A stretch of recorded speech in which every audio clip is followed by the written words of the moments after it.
오늘 읽었던 성경이지요. 8장 1절에서 13절까지 자, 읽으면서 설명을 해드리도록 하겠습니다. 다 아는 말씀입니다. 그런데 중요한 말씀이고 한쪽 귀로 들었다가 한쪽 귀로 흘려야 될 메시지가 아니고 우리가 꼭 기억하고 이 응답 속에 있어야 될 말씀이기도 합니다. 예수님께서 산에서 내려오시니 예수님께서 앞에서 산에 무엇을 하셨죠? 산상수훈이죠. 그죠? 팔복을 기록하면서도 이렇게 산상수훈을 이렇게 하셨는데 산에서 우리가 말하는 여기서 산에서라면요, 우리나라처럼 이렇게 높은 산을 말하는 건 아닙니다. 좀 이렇게 약간 언덕보다 조금 더 높은 그런 산에서 예수님께서 내려오신 거예요. 앞에 내용들을 보면 우리가 기억해야 될 메시지들이 상당히 많이 있습니다. 그 말씀들을 다 교훈하시고 산에서 내려오셨는데 수많은 무리가 예수님을 따르기 시작하죠. 예수님이 세례 요한에게 세례를 받으시고 40일 동안 사탄에게 마귀에게 시험을 다 이기신 후에 사역을 하기 시작하셨는데 예수님의 사역은 크게 세 가지였죠. 마태복음 4장 23절을 보면 예수님께서 가르치시고 또 복음을 전파하시고 병든 자를 고치는, 그래서 예수님의 사역은 가르치심과 또 복음 전파와 그리고 치유 사역이었다. 이 세 사역이 예수님의 사역의 골격이었습니다. 오늘날 교회들이 보면 이 세 가지가 잘 준비된 교회가 훌륭한 교회입니다. 다시 말해 잘 가르치는 교회가 좋은 교회입니다. 예수님처럼 잘 성경을 가르치는 교회가 좋은 교회거든요. 저 오늘 이런 말을 누군가 했어요. 오늘날 한국 교회가 특별히 대형 교회들이 마케팅 전략을 쓰고 있다. 이 마케팅 전략이라는 게 뭐냐면 고객의 입에 맞춘 서비스를 제공한다는 거예요. 그러니까 전에 말씀드린 기억 나죠? 햄버거 간단하게 만들어 먹을 수 있잖아요. 햄버거 간단하게, 피자 간단하게 근데 햄버거 피자를 계속 먹으면 우리 건강에 좋을까요, 안 좋을까요? 안 좋죠. 그죠? 콜라 마시면 금방은 시원하죠. 자꾸 마셔보세요. 건강에 전혀 좋지 않습니다. 근데 오늘 교회가 전하는 복음이 그런 복음이라는 거예요. 성도들이 듣기 좋아하는 메시지, 성도들을 비유를 안 거슬리는 메시지, 성도들이 입맛에 꼭 맞는 복 받으세요, 잘 될 겁니다, 하나님이 함께 하실 겁니다, 하나님이 도와주실 겁니다, 근거도 없는, 성경적인 바탕도 전혀 없는 그런 메시지를 자꾸 전하면 성도들은 그런 메시지를 좋아한다는 거예요. 복 받는다는데 어느 성도가 싫어하겠어요? 괜찮다는데 어느 성도가 싫어하겠어요? 하나님이 함께 하신다는데 어느 성도가 노면하겠어요? 그런데 말은 다 맞아요. 하나님이 함께 하십니다, 하나님 우리를 인도하십니다, 복을 주십니다, 우리를 축복하시고 다 맞는데 그 성도의 삶을 보면 복받을 만한 삶도 되지 못하고 복받을 만한 믿음도 되지 못하고 또 괜찮은 삶이 아니에요. 그런데 오늘 한국교회 목회자들은 이 마케팅 전략에 빠져가지고 고객의 입맛에 맞는, 성도들의 입맛에 맞는, 성도들의 비유를 거스르지 않는 메시지를 계속 하다 보니까 성도들은 아멘 할렐루야 붕붕 뜨는데 실제로는 아무것도 안 되는, 평안도 없고 누림도 없고 은혜도 없고 힘도 없고, 그래서 내가 교회 다니기를 잘했나 이런 회의감을 들게 만들고 그분들의 욕심이 채워지지 않으면 교회를 떠나버리는 이런 경우들이 굉장히 많은 거예요. 이런 전략을 쓰게 되면 반드시 교회는 위기 가운데 빠지게 되죠. 그런데 그렇게 전략을 쓰는 교회들이 굉장히 많습니다. 다행스럽게요. 우리 교회는 작은 교회지만 그런 교회는 아닙니다. 우리 교회는 여러분의 입맛에 맞는 메시지를 하는 교회가 아닙니다. 우리는 성경대로 가르치고 성경대로 하자는 교회입니다. 그런 의미에서는 우리 교회는 대한민국에서 1%에 해당하는 교회입니다. 1% 이하에 해당하는 교회입니다. 왜?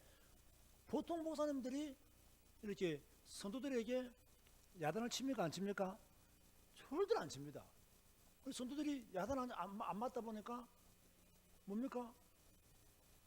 제대로 신앙생활 하고 있는지 없는지 몰라요. 제가 이렇게 주원이를 보면요, 저번에 미션을 하는데 이제 메시지 하니까 자꾸 할머니한테 달라붙는 거예요. 왜냐하면 이제 주원이가 좀 컸잖아요. 머리가 돌아간다고 얘기해요. 뭐냐면 예배 시간에 또 뭔가 공적인 시간에 할머니를 자꾸 괴롭히면 사탕을 시켜준다. 이걸 알아요. 또 딱 교회 오면 누구한테 가면 뭐 하나 얻어먹을 수 있다. 금방 알아요. 가면 잘 준다. 금방 알아요. 저는 또 그걸 용납하지 못하거든요. 옛날에 세은이 성은 있을 때도요. 예배생활 뭐라면 내가 예배생활 바로 야단쳤어요. 나가. 어디 예배생활 와 떠들어. 나가. 그래서 막 울거렸거든요. 그래서 내가 딱 이제 할머니가 이제 일단 예배시간은 조용해야 되니까 목사가 메시지를 하니까 그 사탕을 줬어요. 딱 보는 순간 내가 야단쳤죠. 너 사탕 그거 텔레비전 위에 올려놔. 예배시간에 먹는 거 아니야. 올려놔. 그랬더니 이제 겁이 나잖아요. 이 주은이가 얼마나 똑똑하냐. 우리 교회에서 대장이 누군지를 알아요. 권세자가 누군지를 할아버지 할머니도 누구한테 인사를 잘한다는 걸 이게 다 안단 말이에요. 그래 다 갖다 놓는 거야. 그 예배시간 조용히 있다가 이제 지도 이제 분위기가 서진 자니까 잠이 들었단 말이에요. 그러니까 내가 오늘 깼는가 봐요. 깨자마자 막 울더래요. 왜 울었겠어요?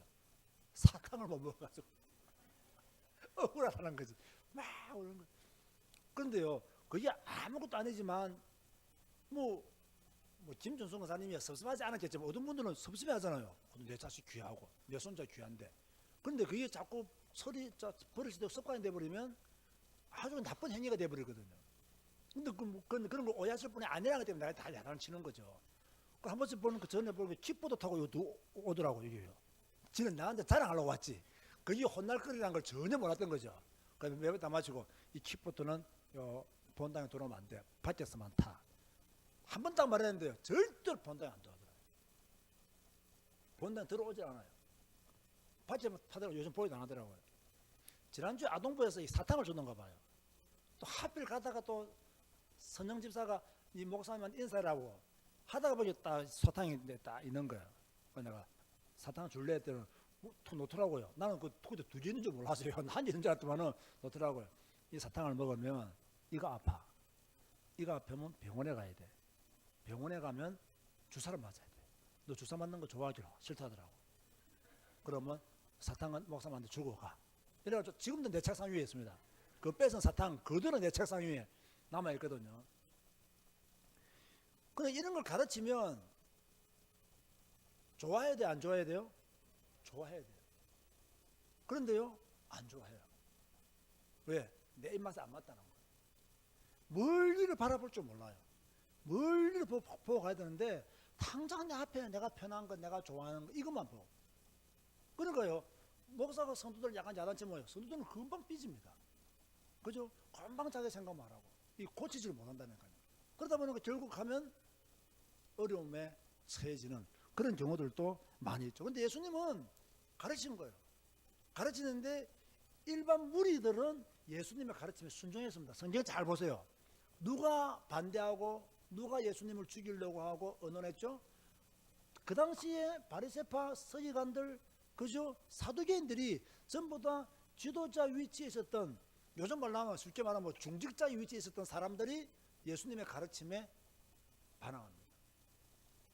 이런 건요 지금도 똑같고 그 시도 똑같은 거예요. 똑같은 거예요. 그래서 예수님이 살아내려오셔서 수많은 사람들을 가르치니까 무리들이 따랐죠. 한 나병 환자가 나와 절하며 이르되 주여 원하시면 저를 깨끗하게 하실 수 있나이다. 주여 원하시면 저를 깨끗하게 하실 수 있나이다 라고 말을 했죠. 예수님께서 손을 내밀어 그에게 대시며 이르시되, 손을 내밀어 그에게 대셨다는 말은 이것도 안수입니다. 안수. 손을 사용하는 모든 것은 안수라 부르셨어요. 예수님께서도 손을 내밀었다. 우리는 머리 위에만 손을 얹어야 안수라 생각하잖아요. 목사가 이번에 손을 잡고 기도하는 것도 안수입니다. 이거 손을 사용하기 때문에 예수님께서 그렇게 안수하셨다 그 말입니다. 이르시되 내가 원하노니 깨끗함을 받아라 하시니 즉시 그의 나병이 깨끗하다. 주님이 원하시니까 나병이 깨끗함을 받았다. 그래서 여러분 주님에게는 이런 능력이 있는 줄 믿으시기 바랍니다. 이런 능력은 주님에게는 능력도 아닙니다. 그죠? 천지를 창조하신 하나님이 천지를 창조하실 때 함께 동력했던 그분께서 뭐 나병 하나 고치는 게 뭐 그런 큰 능력이 되겠어요? 우리한테는 큰 능력이 되죠. 주님에게는 아무것도 안 되는 거예요. 여러분이 이 시간 알아야 될 것은 주님의 능력은 여러분이 생각하는 그 이상의 것이라는 거예요. 이걸 믿어야 돼요. 우리가 생각하는 그 수준의 주님이 아니에요. 그 이상의 훨씬 높은 경지에 있는 그 주님이 바로 우리가 믿는 하나님이라는 거예요. 이걸 제대로 알았던 사람들은 응답받았고, 이걸 제대로 알았던 사람들은 치유받았고, 이걸 제대로 알았던 사람들은 회복되었어요. 근데 이걸 제대로 모르는 사람들은 뭡니까? 반항하지도 하고 예수님의 가르침을 의심하지도 하고 그러지 않은 거예요. 그래서 의심하는 데는 역사는 나지 않습니다. 불신앙하는 데는 응답이 없습니다. 의심하고 불신하는 데는 저주와 재앙뿐입니다. 그러나 믿는 데는 하나님의 기적이 일어나는 거예요. 이 사람도 원하시면 저를 깨끗게 하실 수 있나이다. 이거 주님의 역사에 의해서 내 병이 치유되기도 하고 안 되기도 한다. 이거 알았던 거예요. 그 주님에 대해서 정확하게 알았던 거예요. 그래서 뭡니까? 주님이 내가 원하노니 깨끗함을 받아라. 즉시 나병이 나았다. 그렇게 말씀하셨죠. 예수님께서 뭐라고 말씀하셨죠? 삼가 아무 애교도 이르지 말고 다만 가서 제사장에게 내 몸을 보이고 모세가 명한 예물을 드려 그들에게 입증하라 하시니라. 제사장이 보고 입증해 줘야 되니까 그렇게 예수님께서 가르쳤죠. 자, 제가 오늘 조금 강조하고 싶은 것은 저는 해마다 이 신약 이 부분을 읽으면요 마음에 감동이 와요. 해마다 이 백부장의 그 믿음을 보면서 정말 위대한 믿음이다. 정말 부러운 믿음이다. 어찌 백부장이 이런 상황에서 이런 믿음을 가질 수가 있었을까? 우리는 이렇게 가르쳐도 안 되는데 이 사람은 가르침을 받지도 못했는데 그 믿음이 저절로 생긴 거예요. 그 제가 볼 때는요 진짜 믿음은 은혜인 것 같아요. 물론 우리가 잘 가르치기도 잘 가르쳐야 되지만요 잘 가르친다고 다 믿음이 좋아지는 거 아니거든요. 잘 가르쳐도 빗나간 믿음 많이 있습니다. 가론유다가 대표적인 인물이지 않습니까? 잘 가르쳐도 빗나가 버려요. 그런데 어떤 사람은요 잘 가르침을 받지 못했는데도 믿음이 온전한 사람이 있어요. 전도 훈련요 그렇게 받아도 전도 못하는 사람 많습니다. 전도 훈련 못 받았고 안 받았음에도 불구하고 전도 잘하는 사람 많습니다. 우리 주위에요. 전도 훈련을 많이 받아야 전도 잘한다는 공식은 없습니다. 전도 훈련을 안 받았음에도 전도 사람이 굉장히 많더라고요. 제가 마산서 목회할 때다 보니까 이분은 이렇게 경제적으로 어렵고 먹고 살 일이 급해가지고 전도 훈련을 많이 받지 못했어요. 또 이분 자신이 좀 정신적인 문제를 가지다가 저를 만나서 우리 교회를 만나서 치유가 되어지고 좀 이렇게 가정이 회복되어지고 물론 그 남편은 망난이었어요. 그 남편은 진짜 망난이었어요.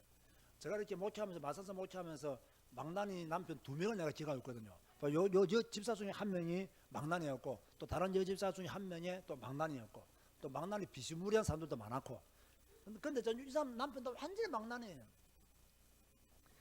그런데 이분은 딱 자기가 정신 문제에서 치유받고 은혜되고 아이들을 믿음으로 기록하는데요. 전도는 너무 잘하더라고요. 제가 이분에 대해서 몇 번이나 간증했습니다.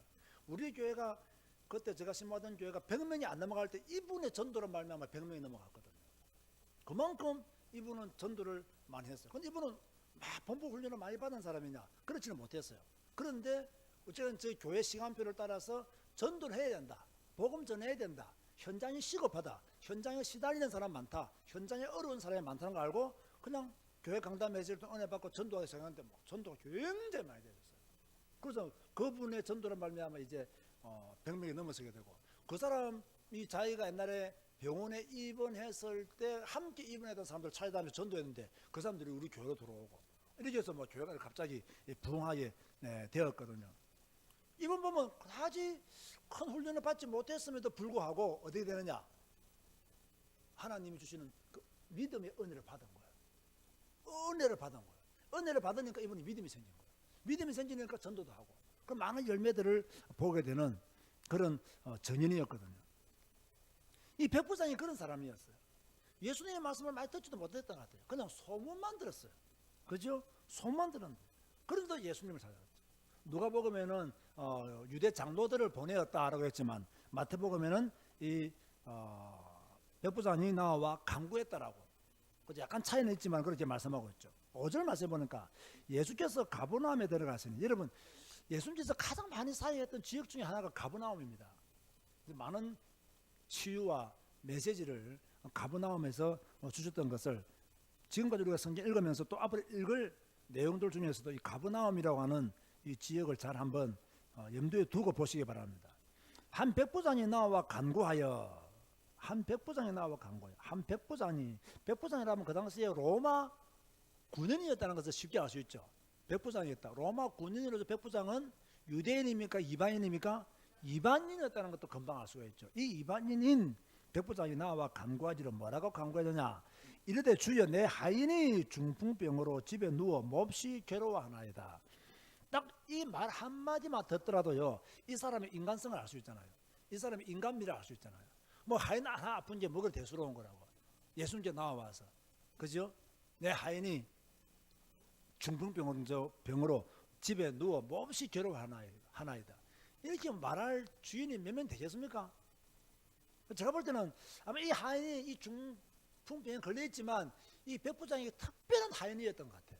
이 백부장이 특별한 마음을 두고 있었던 하인, 아니면 백부장을 잘 도왔던, 그죠? 충성스러운 하인이었던지 특별한 관계에 있었던 하인이었으면 틀림없습니다.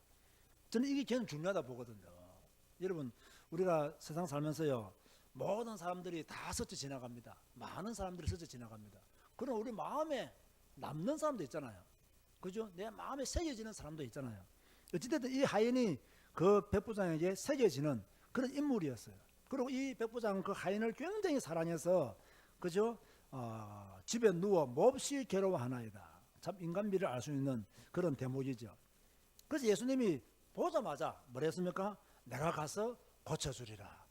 예수님이 이 말씀 듣자마자 아마 예수님은 이 백부장이 어떤 사람인지 알았던 것 같아요. 우리가 이렇게 사람을 만나보면, 특별히 제가 이제 상담을 하지 않습니까? 상담을 하면 뭐 1얘기, 2얘기, 3얘기, 4얘기, 한 12얘기 한다 할 때요, 딱 보면 내담자가 딱 들어올 때요, 안녕하세요 인사할 때 보면 딱 보면 압니다. 이 사람이 지금 오늘 기분이 좋다, 안 좋다, 조금 불쾌하다, 조금 밝다, 어둡다, 금방 압니다. 저도 그 정도는 아는데 예수님은 인간의 모든 것을 아시는 분이잖아요. 그러니까 백부장에 대해서 말 한마디 물어보지도 않고, 네가 어디서 왔느냐, 왜 왔느냐, 네 하인이 어떠느냐, 전혀 물어보지 않고 내가 가서 고쳐주리라, 이렇게 말씀합니다. 저는 이걸 딱 보면서요, 성경에 기록 안 되어 있지만 또 그 누구도 해석을 그렇게 하고 있지 않지만 저 마음에는요, 이미 이 백부장의 믿음을 예수님이 아셨던 것 같아요. 그래서 내가 가서 고쳐주리라. 이 백부장에 대해서는 말할 필요가 없는 거예요. 내가 가서 고쳐주리라. 이렇게 말하니까 백부장이 뭐라고 대답했죠? 8절에 한번 읽어봅시다. 시작. 백부장이 대답하여 이르되 주여 내 집에 들어오심을 나는 감당하지 못하게 사오니 다만 말씀으로만 하옵소서. 그러면 내 하인이 낫게 사옵나이다. 얼마나 멋진 고백입니까? 말씀만 하옵소서. 쉬운 성경에는 뭐라고 말씀했냐? 주님이 우리 집에 들어오는 것은 나는, 주님이 우리들 집에 들어올 만한 자격이 나는 없는 사람입니다. 들어오지 마시라는 거예요. 말씀만 하옵소서. 말씀만 하옵소서. 이런 말씀이 능력인 줄 믿으시기 바랍니다. 말씀이 치유인 줄 믿으시기 바랍니다. 우리가 왜 말씀을 읽고 말씀을 듣고 말씀을 지켜야 됩니까? 그 말씀이 능력이기 때문에, 그 말씀 안에 생명이 있고 능력이 있고 내 모든 문제 해결이기 때문에 내 말씀만 들어야 돼요. 그죠?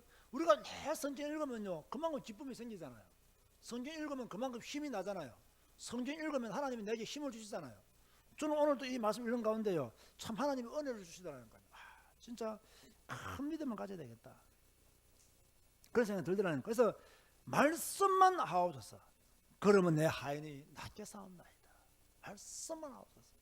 여러분, 여러분이 성경 읽을 때마다 하나님의 말씀만 들으면 하나님이 여러분을 주장하시는 줄 믿습니다. 하나님이 여러분의 인생길을 인도해 가십니다. 말씀이 나의 기준이 돼야 돼요. 말씀이 나의 전부가 되어야 돼요. 이 백부장이 이런 믿음이 있었던 거예요. 말씀만 하옵소서. 주님 우리 집에 오실 필요 없습니다. 나는 그럴 만한 자격자가 못 됩니다. 말씀만 하옵소서. 그러면서 이 사람이 얼마나 똑똑하고 얼마나 믿음이 좋은 사람이냐, 9절 보면 알 수 있죠. 나도 남의 수하에 있는 사람이요 내 아래에도 군사가 있으니 이들을 가라 하면 가고 저들을 오라 하면 오고 내 종들로 이것을 하라면 하나이다. 다시 말해, 이 백부장은요, 막 군인이다 보니까 그 권세를 가진 자의 그 힘이 얼마나 크다는 것들 알았던 것 같아요. 예수께서 들으시고 놀랍게 여기랬어요. 놀랍게, 아마 굉장히 놀랐을 겁니다. 왜 제가 굉장히 놀랐을 것이라고 말씀 드렸냐면요, 지금 예수님은 유대 지역에서 계속 사역했잖아요. 많은 사람을 고쳐 주었잖아요. 근데 이렇게 말하는 사람이 있었어요, 없었어요? 없었다 이거예요. 이런 믿음을 가지고 예수님을 따라다니는 사람들이 없었어요. 이런 믿음의 고백을 한 사람들이 없었어요. 그래서요, 놀랍게 얘기한 거예요. 얼마나 놀랐으면 따르는 자들이 이르시되 내가 진실로 너에게 이르노니 이스라엘 중 아무에게서도 이만한 믿음을 보지 못하였노라. 내가 지금까지 이스라엘 여러 지역을 다니면서 말씀을 전하고 병든 자를 고치고 귀신 들린 자를 쫓아내고 하나님 나라의 복음을 전파했지만 이 이스라엘 중에 이만한 믿음을 가진 사람을 본 적이 없다. 쉬운 순간은 이만한 큰 믿음을 가진 사람을, 큰 믿음을 가진 사람, 여러분 큰 믿음 가지시기 바랍니다. 큰 믿음을 가진 사람, 이것이 옳다 저것이 옳다 이것이 바라다 저것이 바라다 이러면 된다 이러면 안 된다 다 필요 없어요. 우리에게는요, 뭐만 가지면 돼요? 큰 믿음만 가지면 돼요. 그렇잖아요. 이것이 옳다 한다, 그것이 옳은 거겠습니까? 이것이 틀린다고 해서 그 이름으로 무슨 상관이 있겠어요? 성도들이 가져야 될 것은요, 하나님을 향하여 큰 믿음을 가져. 하나님의 사람들은 하나님을 향하여 큰 믿음을, 이게 최고예요. 아시겠습니까? 이게 최고라니까요. 이것 이상 좋은 거 없어요. 내가 하나님을 향하여 큰 믿음을 가지고 있다. 이것 가지고 세상 이기게 되는 거예요. 지식 가지고 세상 못 이깁니다. 여러분의 경험 가지고 세상 못 이깁니다. 여러분의 과거에 얄팍한 그런 것 가지고 세상 못 이겨요. 하나님을 향한 큰 믿음을 가지고, 그래야 우리가 세상을 이길 수 있고 내 문제를 해결받아 주는 거예요. 큰 믿음을 가진 사람을 보지 못하였다. 이만한 믿음을 가진. 여러분은 이런 칭찬 받고 싶지 않습니까? 칭찬은 받고 싶은데 이런 믿음이 없죠. 그죠? 칭찬은 받고 싶어. 근데 뭐가 없다고요? 이만한 믿음이 없는. 그래서 칭찬을 못 받는 거예요. 예? 칭찬을 받고 싶다면 뭐 해야 돼요? 이만한 믿음을 가지면 되는 거예요. 칭찬을 받고 싶다면 이렇게 큰 믿음을 가지면 되는 거예요. 그렇죠? 아무것도 걱정할 필요 없어요. 아무것도 염려할 필요 없어요. 그냥 큰 믿음을 가지면 돼요.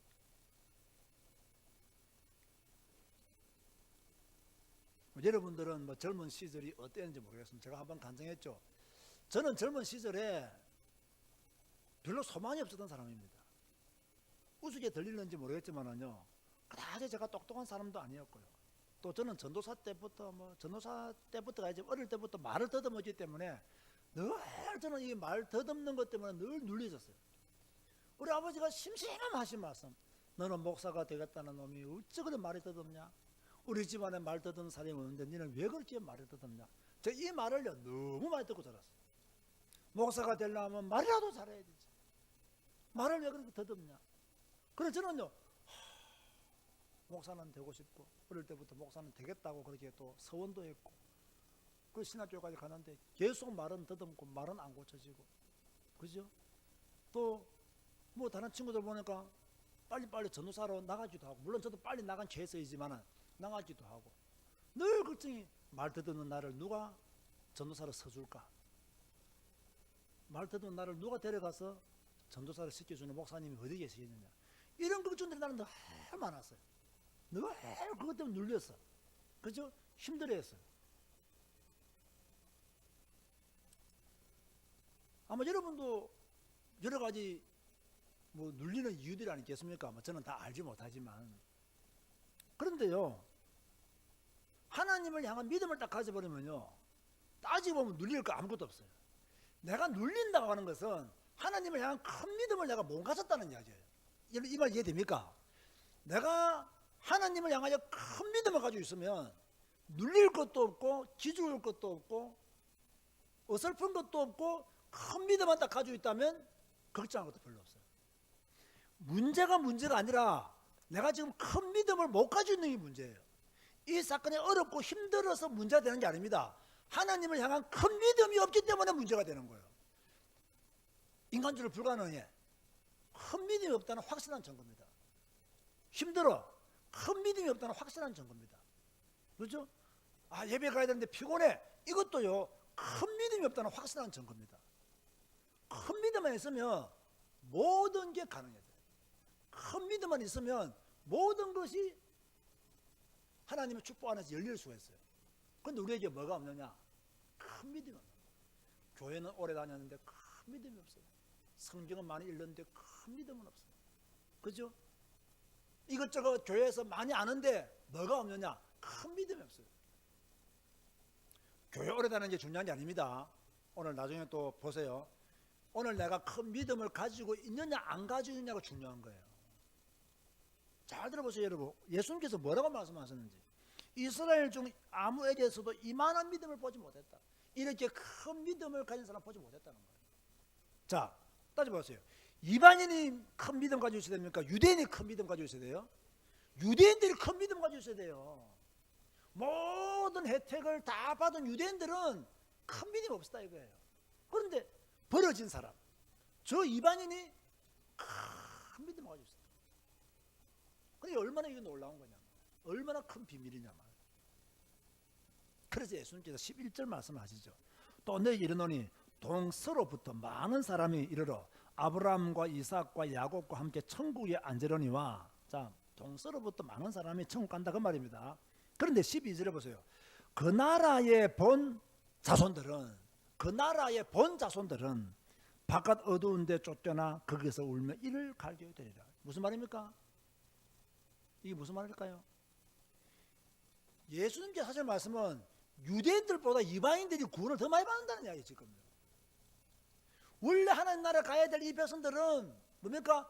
믿음이 없어가지고 믿지를 못해서 바깥 어두운 데 내침을 당한다는 거예요. 그런데 이방인은 이 백부장, 이런 사람들은 아브라함과 이삭과 야곱과 함께 천국에 앉을 것이다. 벌써 예수님은요, 뭡니까? 이방인의 구원, 구약에서도 그렇게 예언이 되어 있지만 신약에서도 예수님께서도 이렇게 말씀하고 계십니다. 그 나라의 본 자손들은 바깥 어두운 데 쫓겨나 거기서 울며 이를 가게 되리라. 내가 모태신앙입니다. 헛소리하지 마라 그 말이에요. 나는 50년을 교회 다녔습니다. 헛소리하지 마라. 나는 장로입니다. 권사입니다. 헛소리하지 마라. 백부장의 믿음을 가져라는 말이에요. 직분이 구원하는 거 아닙니다. 우리가 종교개혁 설명 들었죠. 위클리프나 이런 사람들이 뭐라 말했어요? 교황도 뭐일 수 있다? 유기자일 수 있다. 교황도 구원받지 못할 수 있다. 아, 목사라고 다 구원받겠습니까? 나는 목사라는 직분 다 구원받았으면 좋겠어요. 얼마나 좋겠어요. 근데 목사라고 다 구원받는 게 아니에요. 아무리 대형 교회라고 아무리 잘 나가도 구원받지 못한 목사가 있어요. 교황도 구원받지 못한 사람이 있는데 목사로 다 구원받겠습니까? 교회에서 맡은 직분이 중요한 게 아닙니다. 그죠? 우리가 진짜 중요한 것은 뭐냐? 백부장처럼 하나님을 믿는, 예수 그리스도를 믿는 큰 믿음이 우리에게 있느냐? 여러분, 믿음 없는 이야기 하지 마시고요, 항상 믿음 있는 이야기 하세요. 아시겠습니까? 항상 믿음 있는 이야기 해야 됩니다. 옳고 그런 거 따질 필요 없습니다. 믿음 있는 이야기 해야 돼요. 그러면 됩니다. 근데 우리에게 이런 믿음이 없는 거예요. 백부장이 이거 있었어요. 바리새인과 사두개인과 서기관들은 이분이 그리스도가 맞느냐, 우리가 기다리던 메시아가 맞느냐, 매일 이런 거 따졌어요. 그러다가 예수님께 칭찬받죠. 뭐라고 칭찬받죠? 독사의 자식들합니다. 예수님께서 욕 한번 시원하게 하셨어요. 그죠? 그런데요, 이 백부장은요, 그런 거 전혀 안 따진 거예요. 그냥 믿은 거예요. 그냥 믿은 거예요. 13절 말씀에 보면 예수께서 백부장이 이랬을 때 가라, 네 믿음대로 될지어다 하시는 그 즉시 하니 나으니라. 가라. 믿음에는 믿음의 결과가 따라오고요, 불신앙에는 불신앙의 결과가 따라옵니다. 반드시 그렇습니다. 믿는 자에게 주신 하나님의 축복이 있고요, 불신앙하는 자에게 주신 하나님의 응답도 있습니다. 우리는 믿는 자가 되어서 하나님의 축복을 받아야 되지 불신하는 자가 될 필요가 없는 거예요. 그래서 교회를 오래 다니면 오래 다닐수록 낮아져야 돼요. 신앙생활을 오래 하면 오래 할수록 낮아져야 되고요, 교회에 대해서 많이 알면 알수록 더 낮아져야 돼요. 근데 이 바리새인과 사두개인은 그러지 못했거든요. 자기들이 모든 걸 다 안다고 생각했거든요. 그래서 무너지는 거예요. 이 백부장은요, 그런 게 중요한 게 아니었어요. 어떻게 예수님을 이렇게 잘 알았는지는 성경에서 말씀하고 있지 않지만 그 누구보다도 예수님에 대해서 정확히 알았다. 그분에 대한, 예수님에 대한 큰 믿음을 가졌던 사람이 누구냐? 바로 백부장이었다. 하나님은 여러분에게 무엇을 원하겠습니까? 큰 믿음을 원하는 거예요. 백부장의 믿음을 원하는 거예요. 백부장의 믿음. 교회만 다니지 말고 백부장의 믿음을 가지라는 거예요. 백부장의 믿음을 가지라. 문제 앞에서, 사건 앞에서, 질병 앞에서, 한계 앞에서 백부장의 믿음을 가지라. 된다 안 된다 따지지 말고 백부장의 믿음을 가지라. 그래야면 가라, 이 응답이 오는 거야. 가라, 네 문제 해결되었다, 이 응답이 오는 거야. 큰 믿음을 가진 자에게 가라, 네 믿은 대로 될지어다. 이 메시지가 들려지는 거예요. 이 메시지가 들려져야 돼, 우리에게. 저는 여러분의 신앙이 날마다 더 좋아지는 신앙 되시기 바랍니다. 더 발전하고 성장하는 믿음 되시기 바랍니다. 근데 많은 사람들은요, 신앙이 어디 든지 아세요? 처음에 딱 믿을 때는요, 이렇게 가다 올라갑니다. 10년, 20년 신앙생활하면요, 자꾸 내려와요. 자꾸 내려올 수밖에 없어요. 그래도 성경 읽는 사람들은요, 이거 끝내기 유지해 갑니다. 그래도 그 말씀 다 유지해 가요. 성경 안 읽잖아요. 그죠? 처음에는 막 믿어 막 순수하게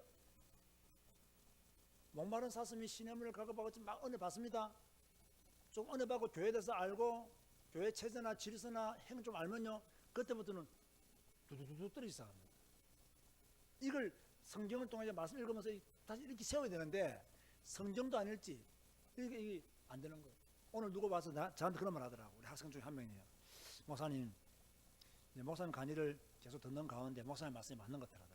뭔데 그랬더니, 아무리 자기가 가르치는 아이들한테, 중고등 학생들한테 이 성경 가지고 말씀을 하면 아이들이 들을 때는 다 아는데 돌아서면 모른다는 거예요. 그걸 왜 모르냐? 목사님 말씀처럼 성경을 모르니까 말은 이해하는데, 말은 듣고 이해하는데 물어보면 성경을 모르니까 뭡니까? 돌바지 떨어진 시라는 거예요. 돌바지 떨어진 시. 맞잖아요. 이 성경을 많이 읽어보려 해서 내가 옥토가 되어져야 되거든. 내가 이렇게 딴이 좋아야 되잖아요. 그런데 성경을 너무 안 읽고 모르니까 설교를 들을 때는 대가 알아요. 아무것도 모른다. 그걸 고민하면서 목사님 어떻게 하면 성경을 잘 읽고 잘 가르치겠습니까? 이러길래 다음에 한번 세미나 와서 니부터 배워라. 그러면 답 나온다. 지금 니부터 지금 성경 읽는 법을 모르는데 어떻게 이걸 가르칠 수 있겠느냐. 그런 이야기죠. 요즘요, 제가 강의를 하니까 오늘도 학생 한 명이 나한테 문자 왔더라고요. 목사님 언제 성경 읽기 강의를 어디서 하는지 가르쳐주시면 한번 참석해 보겠다더라고요. 지금 그럴 계획이 없거든요. 전부 다요, 열심히 하다가 지금 다 지치는 거예요. 이제 뭔가 열심히 하다가 힘들어진 거야. 이제 한계가 온 거예요. 한계가 오면 어디로 돌아가야 돼요? 성경으로 돌아가야 돼요. 거기서 하나님을 만나고 하나님을 누리고 하나님 말씀 힘을 얻고 말씀만 하옵소서 큰 믿음을 가지고 또다시 현장을 뛰어야 되는 거예요. 그런데 이게요, 어렵습니다. 이게 힘든다는 거예요. 사탄은 종교개혁 시대는 개혁자들을 통해서 성경 번역하는 것을 집중적으로 반영했다면요, 오늘 이 시대는 성도들이 성경 읽는 것을 집중적으로 반영하고 있습니다. 그래서요, 성경 읽지 못하는 이유, 어렵다, 시간이 너무 많이 걸린다, 이해가 안 된다, 다 그건요, 한마디로 말하면 믿음 없다 이 말이에요. 그죠? 아직까지 사단의 손에서 빠져나오지 못했다. 완전히 빠져나와야 되는데 생각이 묶여서는 안 되는 거예요. 가라, 네 믿은 대로 될지어다. 믿은 대로 될지어다. 자, 여러분은 지금 미래에 대해서 어떻게 생각하고 있습니까? 여러분들은 믿은 대로 됩니다. 믿은 대로 됩니다. 믿은 대로. 여러분이 불안하다면 그 불안한 일이 닥칩니다. 그럴 필요 없어요. 그죠? 모든 위기는 기회니까 그 위기 속에서 하나님의 기회를 딱 발견하면 되는 거예요. 오늘 우리는 백부장의 믿음을 보았습니다. 이미 오늘 읽은 말씀이지만 저는 그것을 읽을 때마다 너무 좋아가지고 이 설교를 해마다 한 번씩은 또는 2년에 한 번씩 꼭 하는 것 같아요. 예.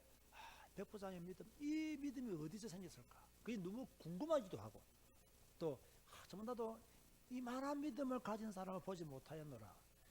큰 믿음을 가진 사람을 보지 못, 이 칭찬을 내가 받고 싶기도 하고 또 내가 하루하루 매일매일 살면서 나는 정말 큰 믿음을 가지고 살아야 되겠다. 세상 바라보면 낙심할 수밖에 없고 환경 바라보면 어두울 수밖에 없고 그죠? 이것저것 바라보면 다 답답하지만 나는 하나님 바라보고 하나님 의지하고 하나님을 더 신뢰하고 하나님께 더 큰 소망을 두고 하나님 말씀을 따라 가야 되겠다고. 그 믿음을 오늘도 가지면서 하루를 살았고 또 오늘 이 시간 메시지를 하고 있습니다. 오늘 백부장의 믿음이 여러분의 믿음 되시기를 주님의 이름으로 축원드립니다. 다 같이 한번 통솔 한번 기도합시다. 하나님 내게 큰 믿음을 주옵소서. 백부장같이 큰 믿음을 주옵소서. 문제 앞에 큰 믿음을 주옵소서. 뒤로 물러서지 않고 큰 믿음을 주옵소서. 다 같이 한번 큰 믿음 달라고 통솔 한번 기도하시겠습니다. 주님 감사합니다.